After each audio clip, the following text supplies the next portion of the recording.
Welcome to the Influential Personal Brand Podcast. This is the place where we help mission-driven messengers just like you learn how to build and monetize your personal brand. My name is Rory Vaden, and I'm the co-founder of Brand Builders Group, a Hall of Fame speaker, and New York Times bestselling author. And this show is to help experts learn how to become more wealthy and well-known. I know you're going to love it. Thanks for being here. Let's get started. Hey, everybody. Welcome to the Influential Personal Brand Podcast with AJ Vaden here today. I'm so excited because I'm a longtime fan of who you're going to get to meet today. So I'm over here fangirling and so honored and so humbled to get to introduce this audience to Toni Collier, who I just love. And before I formally introduce her to you guys, as I always do, I want to remind you of why you should stick around for this particular episode. I think that at every stage in our lives, we all have an opportunity, or we just kind of get it no matter what, the opportunity or the challenge to reinvent, right? And I think that in a season of all types of things happening in the world around us, and when things can look crazy on the outside, sometimes we can get lost of who we are, what we want to talk about, what we want to be known for, how we want to be seen, how we want to show up. And if you're in one of those seasons today, then this is an episode for you, right? This is a place to recenter, refocus, and talk about what does it look like to be resilient? What does it look like to show up as a new version of you? And also how to just stand your ground regardless of what's going on around you. So if that sounds like it might be relative to you, then this is one of those episodes that you do not want to miss. So stick around for the entire show. Now, let me formally introduce you to Miss Toni Collier. She is the founder of the international women's organization called Broken Crayons Still Color. She is a speaker. She is the host of the Still Coloring podcast. She's the author of 2 books, Brave Enough to be Broken, and I love kids' books, Broken Crayons Still Color. So, Toni, welcome to the show. Hi, it's gonna be fun. That's what I'm gonna. It's Great. gonna be fun. And who doesn't love a fun episode that also touches on all the things that help us learn, grow, and improve? So, here's where I want to start. Our audience may be new to you, and so I want them to know, where did you start? How did you start building your personal brand, speaking, Yeah. becoming an author? Like, some of us fall into it, some of us intentionally do it, but I think it's always really interesting to help Yeah. people know, where'd you start and how did you get to where you are? Yeah. I honestly started serving, which sounds so cliche and all fluffy like a little Care Bear. But the truth is, I connected with a local church when I was 21. And I was a pretty wild girl. I was the, popping, twerking, drinking, smoking, all in the club, doing all the things. And just stumbled upon the church. Let me tell you that, because I thought I was going to be a corporate lawyer. It is what it is. Stumbled upon the church and honestly fell in love with middle schoolers and high schoolers. Like, I just love those whippersnappers because they don't care about your feelings. Okay. They don't care who you are. They are just like, they just ooze humility because you can't be prideful around that age because they're just so honest. And I loved it. I loved being able to be authentically myself. I was far from perfect entering into any type of ministry space, but there was something so beautiful about that age because that's when we dream and we discover and we cultivate like around our purpose. That's what these, middle schoolers and high schoolers taught me. And so I just started bopping around different schools, middle schools and high schools speaking. The students loved me because, again, I just was crazy and wild and I didn't really hold anything back, never have, never will. And from that place, I just started getting opportunities. I always say that when you're building a brand, it's like building a snowball, right? Like, you just got this little bitty snowball and it's just going and going, and your exposure and who you're around and the relationships that you build and the stages you get to stand on, it all just contributes to making a bigger snowball. And that's what happened. I just started ending up on stages that I probably didn't have no business being on, but I started working with Chick-fil-A. They kind of saw some of my stuff out there and they were like, "You want to come host our conference?" I'm like, "Are you sure?" Okay. I started working with other organizations just all over the world, Wind Shape Camps and MomCon, and all these people just started like reaching out. And from that place, I think I got enough reps to start cultivating my voice to figure out where am I really going to land. And it wasn't with students, surprisingly, it was with women, helping them on a healing journey. And I think I started to discover that because I was on my own healing journey for so long. And I realized that I don't just want to walk through pain. I don't just want to heal, but I want to help other people heal and walk through pain well as well. And so that's how I ended up here with my little crazy self, helping women heal, producing books and resources and podcasts and courses to help women do that really well. And it has been beautiful and so freaking hard. And there's that. Okay. That's just Right? definition of entrepreneurship right there. Right. Beautiful and unbelievably hard. Uh, That's right. I want to go back to a couple of things that you said, because I think this is Yeah. a really important thing for our audience, who really, for the most part, everyone listening has some level of desire and passion to get their message out into the world, whether it be Yeah. speaking or podcasting or writing or content creation. And you said two things that are so unbelievably important that I want to double back on these. Number one, you started speaking for free. Surprise. So can you talk a little bit about, like, how Yeah. long did you do that? How many Yeah. times did you do that? Where Yeah. did you do that? Gosh, probably for 3 years, honestly. And I mean, I remember the moment I got paid for my first speaking engagement, and it was after I spoke to a freaking auditorium of 200 middle schoolers, and these whippersnappers were barely even listening, and I was snot crying on the stage, and a mom came up to me afterwards and was like, I have a women's ministry, and I'd love for you to come and do this broken crayons talk that you just did for these middle schoolers who didn't even care about you. And I was like, what? And they were like, can you send us a contract? Can you send us? I'm like, what are you even talking about? Like, what? I was like Googling a template for a contract. Like, oh my gosh, it was just so overwhelmed. And I think I was overwhelmed because I didn't believe that I deserved it. And not from like a self-deprecating place, but from like, no, this is my passion. I would do this for free for the rest of my life Amen. because there's a fulfillment that happens that's far beyond an honorarium check or, a speaking engagement.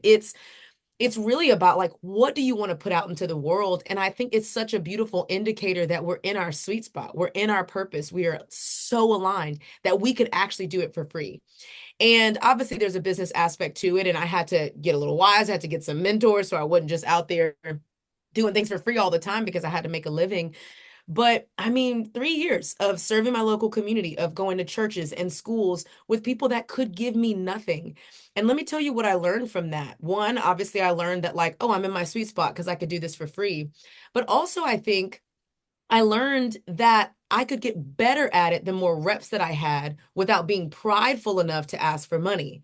Because the reps that I got for 3 years speaking is why people book me now because I got so good at it. And it was for free. And it was awesome. And honestly, it wasn't for free because what I got in exchange for currency was excellence, was the ability to do this really, really, really well in front of some of the hardest audiences that would fall asleep and be on their phones. And now it feels like a walk in the park because I got all those reps in. Girl, preach. Yeah. This is so important. And I just want to reiterate, Toni said 3 years.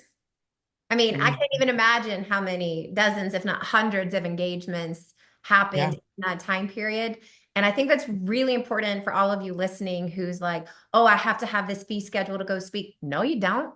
Call Mm-mm. people up, right? Yeah. Like, just call them. And then the other thing that I love that you said is, I got excellence in exchange for currency. And I think in a day and a time where everyone's teaching everyone how to build your personal brand, how to get booked to speak, how to make it this, it's like we forget that before we start charging people, we need to be excellent at what we do. Girl. And that Girl. only happens through doing it, and doing it Right. a lot, doing it so much that you know what's going to make the audience laugh, right? What's going to make Uh-huh. them think. And that just Yeah. happens through experience. Yeah. And 100%. I could just sit here and talk about that for the next 45 minutes. Right. Let's just go. I think Okay. that is what nobody wants to promote and tell you. Yeah. But at the end of the day, anyone who's in this business, this is the story they'll give you. Yeah, 100%. I also think that like we forget about relational capital. It's so funny because I think about some of those reps that I did for free. And I think about the doors that those people opened for me. I was building relational capital in so many different ways to where, when I always say that, you're getting good at what you do when someone mentions your name and the next thing they mention is what you do because Mhm. you're so good at it. Right? Like you're like, oh, it's Toni Collier. Man, she's a great speaker. Man, it's Toni Collier. Have you listened to her podcast? It's Toni Collier. Like, oh, have you read her book on healing? Like those things only come with relational capital because people actually love you so much. They enjoy you so much. They know you're not in it just for a paycheck, that they are willing to use their relationships and their conversations to market you without you even having to be in the room. And that's where the good stuff comes in. Yeah, so I want to double down on that too, real quick, because I Okay, come think on, you girl. just said another thing that people forget, which is the importance of that relational capital. But what you said is what I want to highlight is be so good. This is what I heard, anyways. Be so Okay. good, people can't not talk about you. And Yep.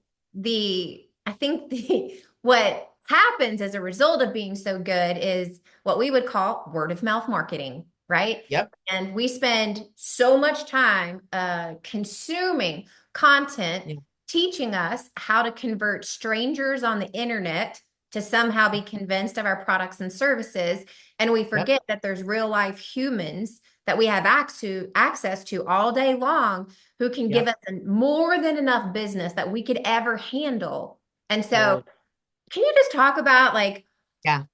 what what would you like for someone who is starting into this business, or even if they're pretty Yeah. established into this business and maybe they've plateaued and they're Yeah. going, wow, like, oh, I need to do a paid traffic campaign or I need to do more Mhm. stuff online. Like, would you just kind of give a little bit of insights of where have most of your speaking opportunities come from over the Yeah. years?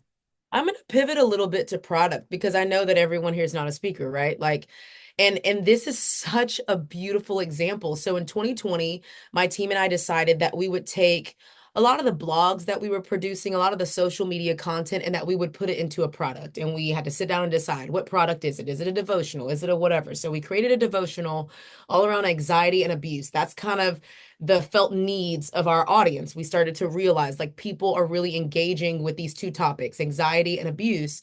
And so we created a devotional around it. Then after that, we were like, okay, we really would love something that creates more engagement. So we decided to create a course, and everybody was at home in front of their computers. So we were like, surely this is a great market to create a course. And so we all sat down, did some market research, started doing some story mapping with Story Brand and all those folks.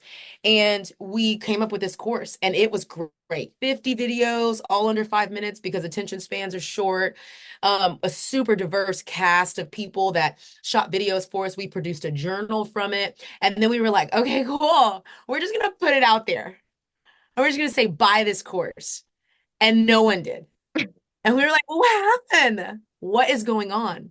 And so I sat down with Jamal Miller, who is one of the most brilliant. If there is another human being you need to get on this podcast, it is going to be him.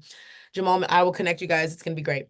I said, why can't I sell my course? Like, what is happening? And he said, you just haven't created enough relational capital and enough of a buyer's market from your audience. And I'm like, well, how are we going to do that? And he said, well, I think the first thing you should do is a conference.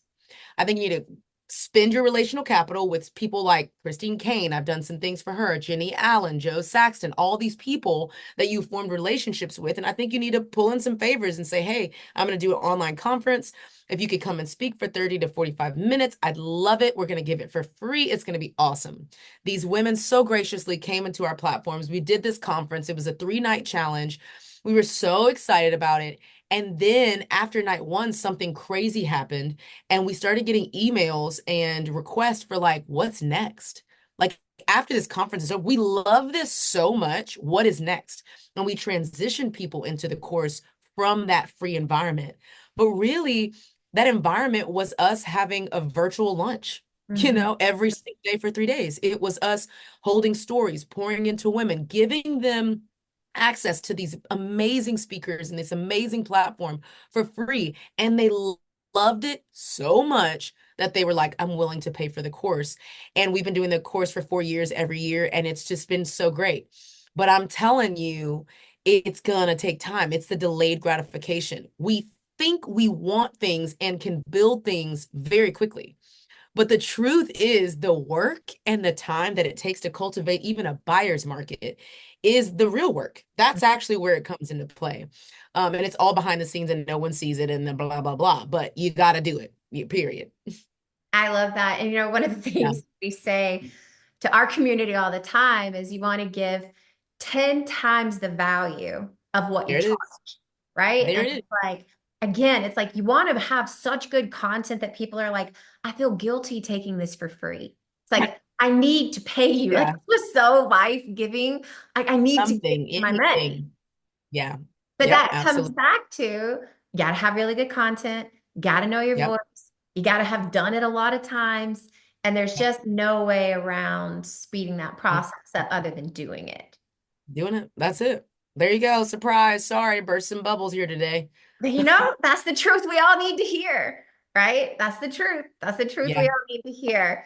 Yeah. And I love that it's also, you're such a great example of what happens when you Yeah. produce great stuff and you do it consistently. Yeah. And, it's like you're living your passion. It's like Yep. you said, I do it for free, but I'm so good at it, people pay me. Right. Surprise. Okay, I will also say this too. That system that we're talking about, cultivating a buyer's market, making sure that we're adding 10 times value, it never ends. There'd be a moment where you'll kind of get a little prideful and be like, I can just put my product out there.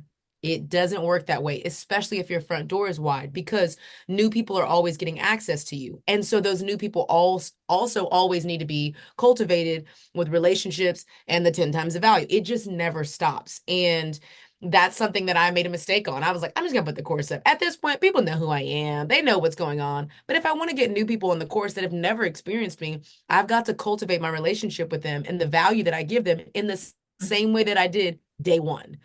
And so it never ends too. So Yeah, and yes. I hear this phrase all the time in this digital space that we live in. And I don't know if you've ever heard it, but I'd love to get your thoughts on it. When people Okay. say, I just want mailbox money. I just want to make money while I sleep. Ah, passive income. And I'd love to hear your thoughts on the Yeah. realities of passive income, mailbox Yep. money. I just want to create something and let it make me money while I sleep. Oh man. I just think, it goes back to like the original like bones structure of investing and of having a really diverse portfolio. There are some things that you can use to make money. For example, I have merch. And instead of creating my own merch and hosting it on my website, I did a partnership with an incredible company called Etch& and Co. Two moms. They're just so cute, living their best lives. And because their business model was already a machine that was up and running, instead of doing my own merch again, I partnered with them. So we sent them some designs, we asked them for some different colors, we got all the things. And that one thing is making money for me while I sleep, but it is because I have tapped into another machine that's running. I can't do that with my course. I can't do that with my book. I have to talk about it. I can't do that with speaking. It is me. Okay. I've got to get my behind on a plane with my little suitcases and I've got to do the job. And that's just not passive. But I can have passive income if I master my partnerships. And I think our portfolio, so many P's here, our portfolio has to be diverse enough so that, again, this snowball is being built around all of the different streams that we have. And yeah, it's just not one thing. You're just not going to have one little thing that's making you money. It's going to be a diverse portfolio of things that will bring in money in different ways. So yeah. So let me talk about that. When do Okay. you start diversifying? Because You know, I no, talked this, I I know talked about probably this what the it's other day. I talked about this the other day with my friends. I was like, I've got so many irons in the fire. I don't even really know when it happened. But I think it's a mindset of I want as many people to have access to what I have to offer in as many ways. And because I know that everyone is intricately created differently and they're consuming information. I mean, for me, like I've got severe ADHD, okay? And I have decided not to take the medicine. So I'm just out here floating around like a Teletubby, okay? And what that means is for me, like, I can't read a book, like a physical book, which is crazy because I'm an author, right? But I have to listen to it. It just is what it is. We're not going to finish it. I am consuming books through via the audiobook. And so if an author has a great book that everyone recommends, I'm like, I'm not going to read it unless it's an audiobook. And so creating different streams, I think is this is going to be a bold statement. I think it's actually less about how much money you can make and how much we can build this portfolio. And really, it's about how much access you can give different types of people to be hooked into what you have to give. It's about creating hooks for different types of people. And I think if you focus on that, if you focus on who's my audience, who can have access to what I have to give, how can I build something for them that fits in their sweet spot? Okay, I'm going to create a podcast now because I got mamas that are following me, single mamas that are following me that don't have time to read no book, but they can listen to a 30-minute episode. And at the end of the episode, they can text the word hope to blah, blah, blah, blah, blah, and get a freebie that's only, a quick read. And so I think if we begin to cater to these different audiences, I call them hooks. If we create different hooks for people with different places and different lifestyles, then I think we'll look up, like I looked up the other day and be like, oh, I got all these different streams. I got this book, I got that book, and wow, my net's getting wider and wider. But it's not at all about me. It's about who I can serve and how I can get to them. And I think that's the key, right? It's like you got real clear on the who and then said, Yep. how else can I serve this who, right? And I That's think it. most people, when you think about diversified revenue streams, it's like it's not all the same audience. And then it Yeah. feels like work because it is. It's a lot of stuff to keep up with. So Yeah. I would be curious to hear from you. Like Yeah. there's been an evolution in your journey of the who, right? Yep. Clearly, your who today is not who when you started with middle schoolers. Right. How did you find your who, and how would you encourage other people to find theirs? Yeah, I did this. So I did a couple things. Strategically, I hired a life coach from the Tom Patterson Institute. Her name is Emily Johnson. She's incredible.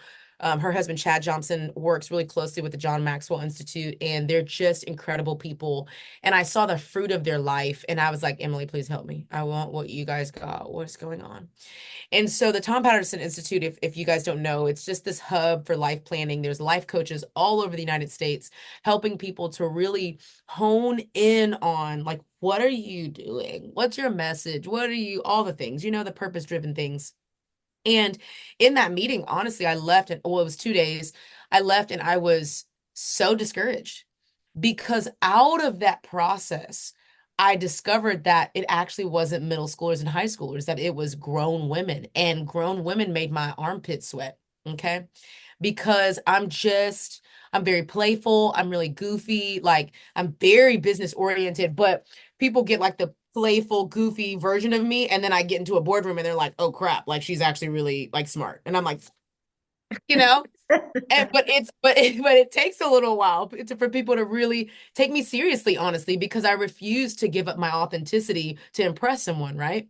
And so I'm just going to be bopping around and saying all the things I want to say, and then I'm going to get in the meeting and they're going to be like, "Oh, dang, we really underestimated her." But that's one of the things I did, and I just was nervous about it. I'm like, are we sure? Like, is it women? Is it adults? I'm super young. How can I do this? And so I took it a step further that I think is a bit more accessible for everyone listening in than spending all this money on a life plan. I got about 3 to 5 friends, really close friends that know me, that have known me for a while, and I asked them 2 questions. Number one, what's special about me? Like, what gifts and talents do I have? And number two, what gifts and talents do I have that impact the world? What happened was I got all these texts back and I put it on a whiteboard and I started to circle all the consistencies. You're a great communicator. You're super funny. You're a really hopeful person. Like, you're always looking at the glass half full. Like, all those things. You make women feel really safe, which is where the women thing came. And I was like, dang it, it is women. Darn it. It's adults. And I took all those things and I just really processed it. And let me tell you what it helped me do. It helped me realize that I'm not a singer. Because there's some people that's like, this is my gift. I 100% know that I'm supposed to be a singer. I'm the next Adele. And you text your friends and you find out that no one actually says that you're a great singer, that it's not actually your gifts and talents. For the people out there that's like, I'm a chef, I'm whipping and serving in the kitchen. And you text your 4 to 5 friends and none of them text back that you cook great. That's not it. Because the people that are closest to you have already been impacted by your gifts and talents. They know. They know what you do that can actually impact the world. And you got to listen to that and hone in on that and trust that. That's why you got to pick trusted people. And Mhm. that was like 2 of the things that I did that was like, Oh, dang. Okay. So I'm like a hope coach, communicator girl for women. Cool. How can I build around that? And that's what I did. I love that. And Yep. I was literally sitting here thinking, you know what, it was hard for me was when you were talking is who would I send this to? Uh-huh. You know, like who would give me the honest truth, right? Not going to Yeah. sugarcoat anything to me. And I think that who even you send it to is pretty important, Don't right? send it to your mama. Do not send it to your mama who gonna tell you that you're everything you want to be. Okay? Because she been lying to you from day one. I'm Right. just kidding. I'm like, but some truth, Uh, there's some truth to that, right? There's some truth I to know, that. I know. But Now I my love daddy will that. tell me the truth. My dad will tell me the truth now. So you may have a parent that's like, no, you ain't good at that. Okay. But I think that's an important part of this is like, Right. don't send it to be people who tell you what you want to hear, right? Mhm. Send it to people who can speak the truth into your life, even if it's not what you want to hear. Correct. Yeah, that's good. Now Yeah, you I mean, mentioned, oh, go ahead. sorry, my bad. I get so passionate about this stuff. I And feel I like I love cut you. it. I love, but you know what I love about this is like, this is the honest truth. Yeah. Like people This think is there's like real. some like secret behind all of this. And I was like, It's no, not not. really. It is what it Hard is. work. I It's would also say this, like, I think we have to become less offended with our dreams and aspirations because I need for my dreams and aspirations for my books to be in the fire because I want it to be the best. And so I have to lay my pride aside when it comes to who I want to be and what I want to accomplish because it's in that space of humility where we get better, where we can take the criticism truly like again, there were just things that I mean, it was really hard for me to let youth and students go. It was like my sweet spot. I'm funny, I'm crazy. I kind of like to dress like the young people. I was so comfortable in it.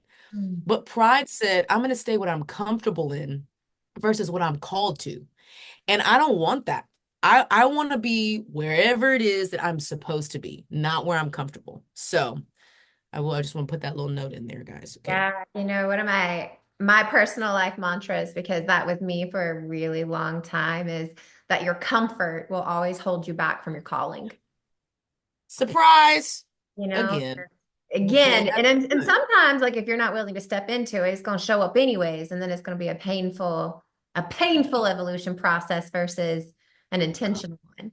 Now you mentioned authenticity, so let's talk about that for a second because I love that you're so vocal about, hey, like people really misconstrue my business savvy until I get into the boardroom. It's like you think I'm this, but there's this other side. I know, I And know. I love that because I think a lot of people make a lot of unnecessary assumptions. We all do Sure. it every day.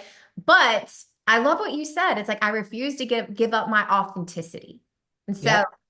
I'd love to hear why. Where Okay. did that come from? And how can other people develop that same level of commitment?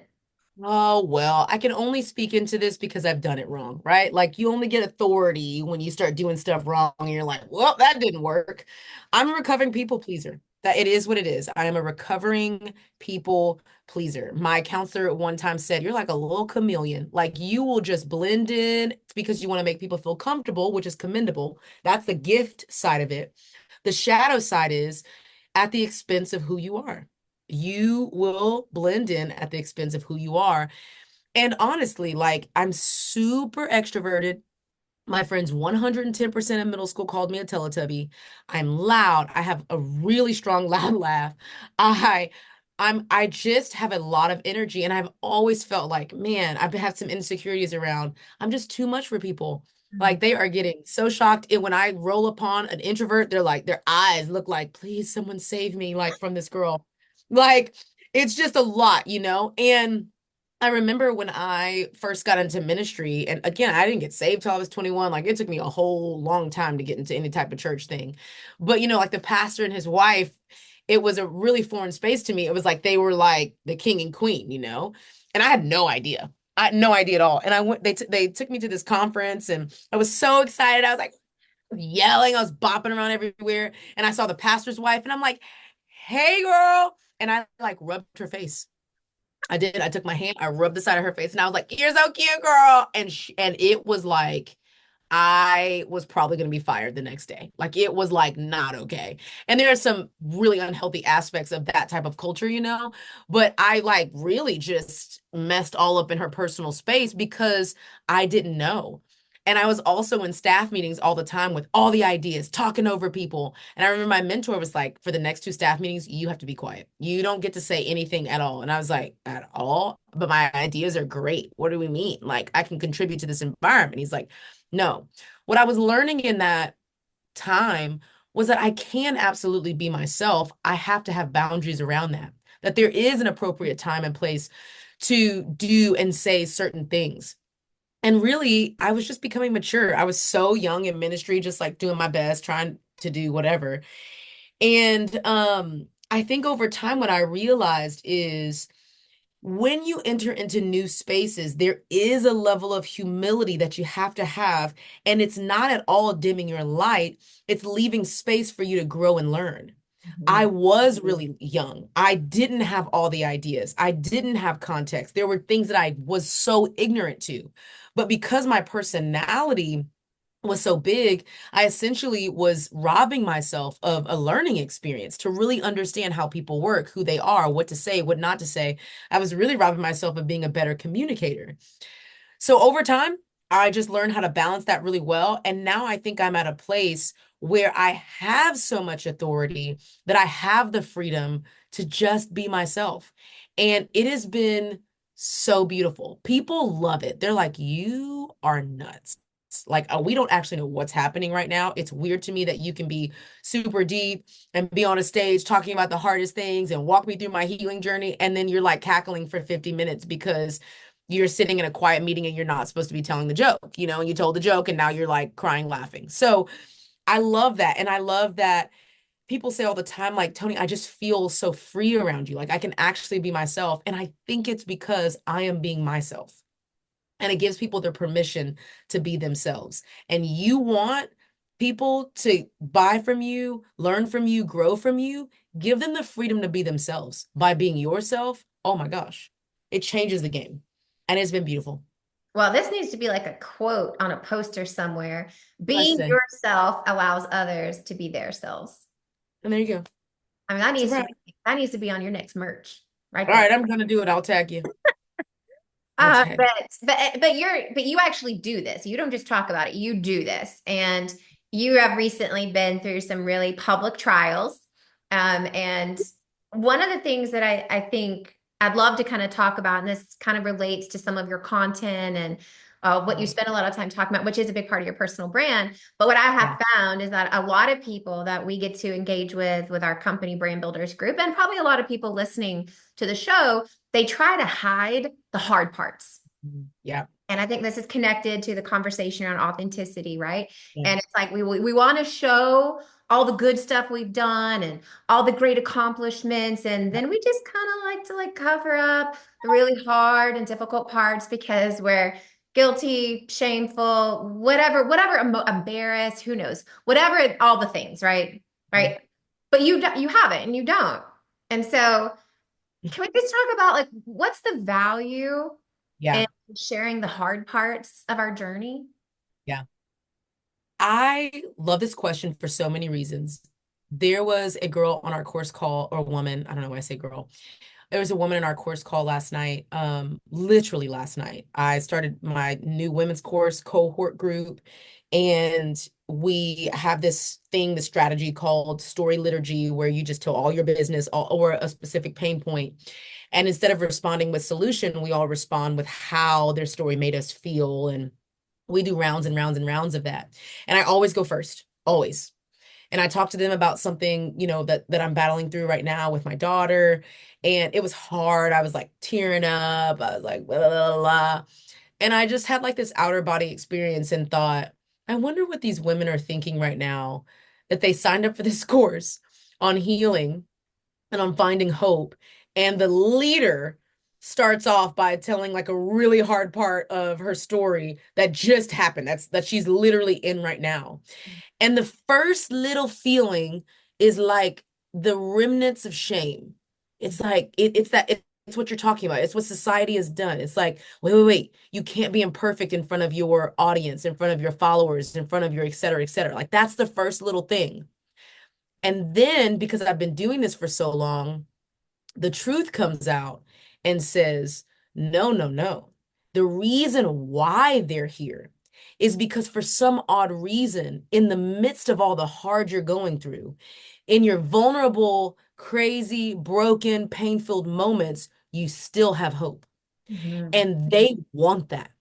And they can't see it unless you show them the dark side. They can't see the mountains of hope that you're standing on unless they can actually be exposed to the deepest, darkest valleys that you're going through. Because I said this earlier, I wouldn't have the authority to tell them that healing is on the way, that hope is on the way, if I didn't experience it myself. Amen. I can truthfully and honestly say, I have seen the goodness of the Lord in the land of the living. I have seen healing. I've seen redemption. I've seen my actual neurons in my little brain on a screen change and grow and heal and mend because I've been through some of the hardest things. And you just don't need hope unless you're in a valley. And I need them to know that I have the authority to speak on this because I've walked it over and over and over and over again. The greatest products, the things that we purchase, always comes behind a felt need. Always.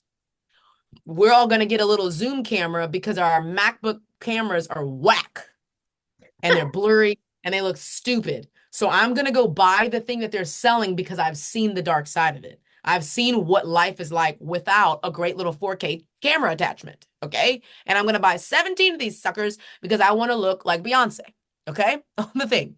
So, Don't we all? yeah, we all. And so we have to show people what life is like without the thing that we're producing, selling, putting on the market. We have to, because it makes the very thing that we're selling, producing, presenting so worth it if they can see why they need it. Mm. And that's that. That's so good. And you know, it doesn't matter. And I'll just give you like a quick personal example. It's like doesn't matter how many times I speak or what I talk Nope. about. The moment that I share the hardest parts of my life, the parts that I'm most embarrassed to talk about or used to Yeah. be, right? Those are the things that every single time people will Oh, thank you. That thank was you. today. Because I connect deeply through pain, Yeah. period. I Yep. can't remember anyone ever coming up to me and be like, AJ, I just love about all your accomplishments. Oh my gosh. Oh my That gosh. My kid resonated got so straight much. A's too. My kid got straight A's too, girl. I was like, okay, no. Nobody says that Because ever. Not once. Has anyone ever come up to me and was like, loved hearing about all your success. So good for me. Like this doesn't happen. us. It just doesn't Yeah, happen. And I think if we can all remind ourselves that it's yeah, like the hard parts are there for a reason. They're there for mm, a purpose. yeah, And there is always purpose in the pain. Like yeah, always, always. Yeah, always. well, it's never worth it, but it's also never wasted. And there's so many studies around what we do with our pain is the litmus test of the pain that we've been through. It's what Mm, we do with it. It's the life of meaning on the other side. It's like, how can I take this thing? I mean, it's my whole thing. Like, I mean, honestly, my whole entire everything, ministry, whatever, all the things that I produce, the catalyst of everything I do is my pain. mm. What a privilege. And it doesn't make it worth it now. But I for sure know that none of it's wasted. None of it. And, you know, that's so good. And this is slightly an off-topic question. Ready. I'm gonna ask Let's you do a rabbit trail. because I'm always looking for little cracks to talk about some of this stuff. So I found one. I'll take it. I'm gonna take it. Um, you mentioned, you know, like your faith journey, and it Yeah, wasn't like it was from the very beginning, it was crafted over time. But you've also mentioned some of these really, really hard, dark yeah, valleys, right? Some a long yeah, time ago, some recent, and we all yeah, have this. yeah. And I have, interestingly enough, been in a few different circles here lately where people have said, I'm just walking away from the faith, right? I That's just, I used to believe and now I don't. And yep, when we dig a little deeper, it's usually like of some event that has occurred in their life, or it's because of yep, some person. right? It is Mhm. right. They're looking at other, in this case, Yeah. Christians, believers going, I don't see it. I used to, but I don't see it anymore. And Yeah. I'm someone who you've had a lot of really hard stuff and trials, and you Yeah. still go, and I still believe. Mm, Where's that that's come from? good. Where's that come from?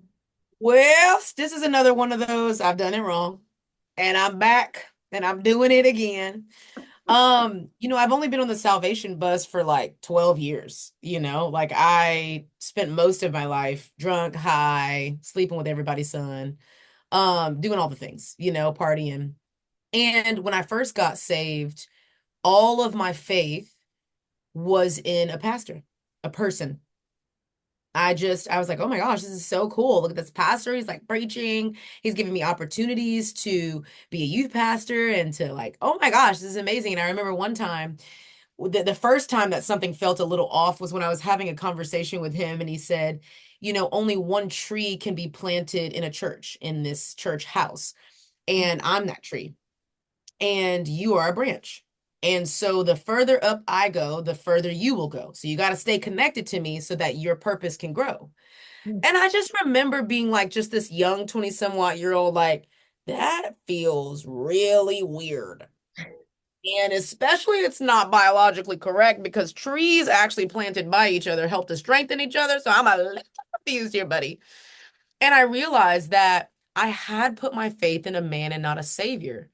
And I was pissed. I was like, when stuff got weird, when I asked for a break, time off from the ministry, it was like, no, where are you going? You're building your own kingdom. You're doing this. It just got so weird. And when I decided to transition from the church with no ill intent at all, the pastor completely cut me off. And I completely cut my faith off because it was stored up in a man and not a savior. And I remember so that was around 24, 25, and I've been saved for 4 or 5 years. And I was, singing all the little songs on Sunday and living a reckless life Monday through Saturday, going to church hungover, like just crazy wild, didn't know what I was doing. There was no discipleship there. And I remember at 24, 25, when I was going through my divorce, my first divorce, I've been divorced twice. And my ex-husband was very violent. He would just rip doors off the hinges, and I ended up having a little girl, and I had to, just create some safety and stability for her. And I remember I went to God and I was like, bro, you got to show up. Like straight up. Like you need to fix this. I have done nothing wrong. Well, I mean, I did some crazy stuff, but I did not, like, I've been serving you. I've been trying. Like, I am new in this faith thing, and this just sucks. Like, all this sucks. And I would say it probably was like my deconstructing kind of like period. And I was just like, you got to show up. Like, if you're real out here, if you out here bringing people from the dead, healing people that can't walk, like, you're going to have to heal my life. Okay. And what's interesting is I look back at that now and I'm like, you were so feisty. And that was okay. Because God was like, all right, I'm going to show you.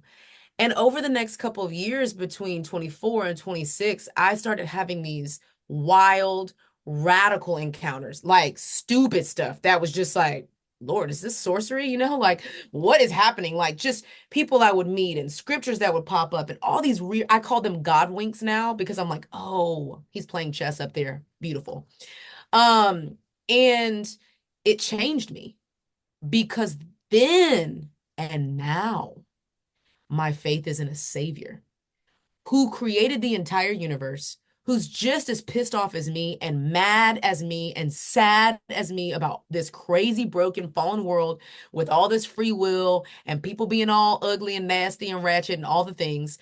And I needed 24-year-old Toni to 32-year-old Toni to actually have a faith that was grounded not in an institution or whatever, but in a savior who came back from the actual dead, okay, after 3 days. And I needed that because this past year, I was married to a pastor. We had planted a church. And last year, I got a FaceTime call from him that he was being extorted by a prostitute. And this was the third time that it had happened. And I had given grace and I had believed in restoration and redemption for our marriage. And then it wasn't real. And it was so close to home and so close to my faith.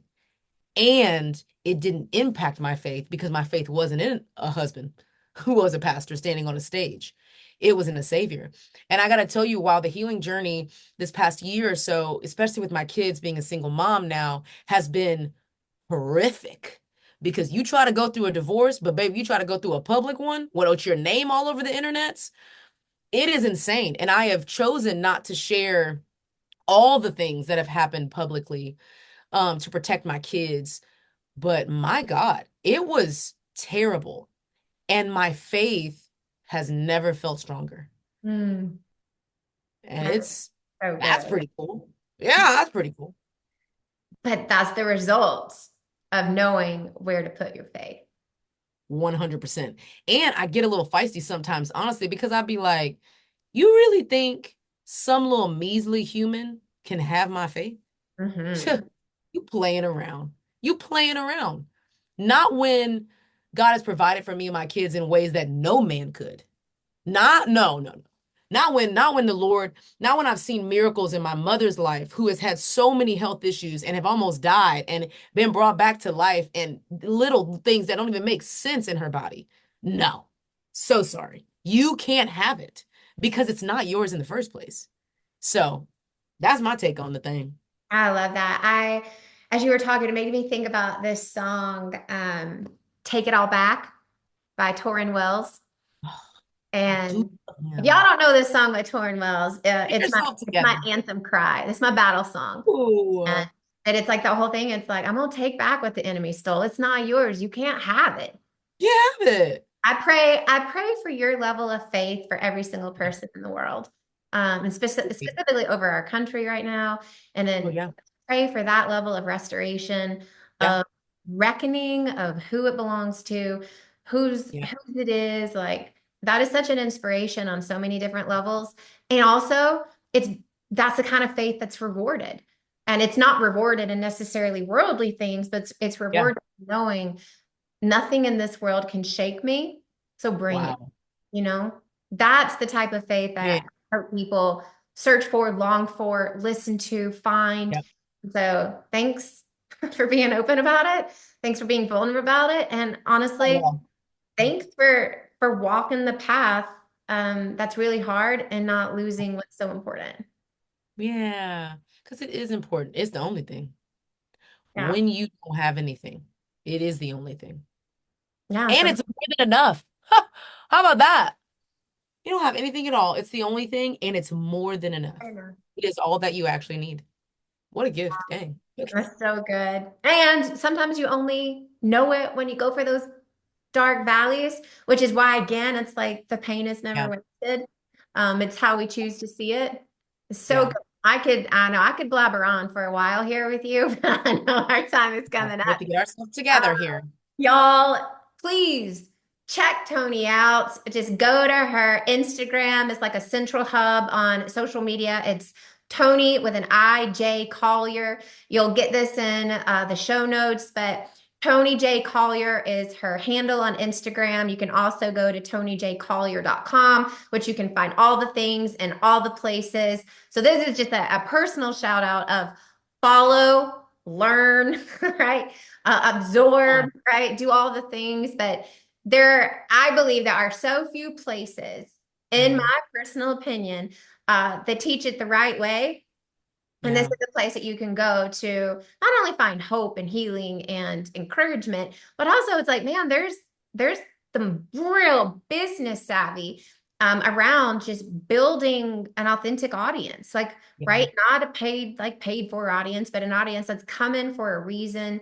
And it Yeah. doesn't have to be millions of people, y'all. Don't have to be huge for it to No. make a massive and eternal impact. And Toni, I just think you're doing that, and I think you're doing it in such a awesome and impactful way. Now, I've got one last question before I before I Okay. let you. I like it. And I this is just something because so many people have this passion and desire to do it. I personally know that the journey to writing a book, becoming an author, and doing all the things is not easy. And I Yeah. think it's always important to ask people who have written a book, Yeah. why did you decide to do a book? Ugh. This is the hardest decision I probably ever made outside of switching from students to women because I kept saying, why would I write a book? Why would I write 50 to 60,000 words? I don't even want to write a paper in school. Who's going to read my book? Blah, blah, blah, blah, blah. I wrote a book because when I leave this earth, which could be tomorrow, and I'm totally fine with it because I'm absolutely ready to go be with Jesus. Um, I want what I've overcome to live on beyond me. Mm. And sitting up at my laptop with severe ADHD, trying to work in coffee shops and in my little office nook and in my bed and on planes and typing out 50 to 60,000 words is worth thinking that one day my kid, her kids, I don't want my son to have kids because I'm territorial over him and I don't want him to have a wife. Maybe his kids um will be able to pick up a book and read that their mom, their grandmother, their great grandmother fought with everything in her Mm. and she never gave up. And I was at the park yesterday and there's this little mom sitting there, Ashley Williams, I'll never forget. And we follow each other on Instagram and we were just sitting there talking, playing with our kids.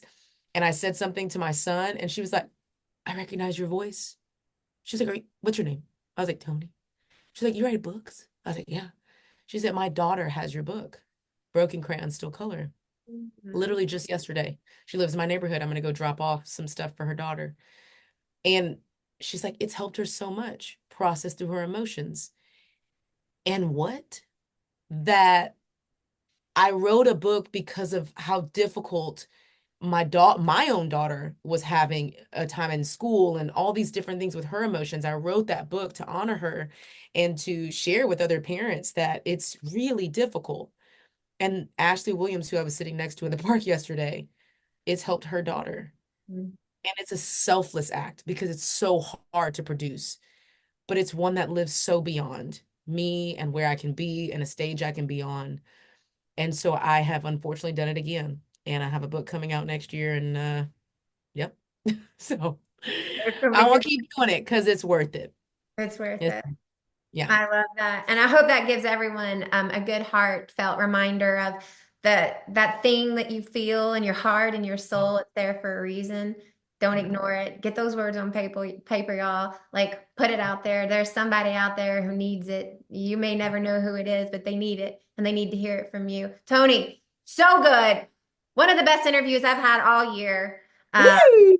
so good. So many amazing golden nuggets. Y'all, this is one last call to action. Go follow Toni on Instagram, Toni J. Collier. I'll put it in the show notes again. And for the rest of y'all, stick around for the recap episode. It'll be coming up next. And we'll see you next time on the Influential Personal Brand. See you later, y'all.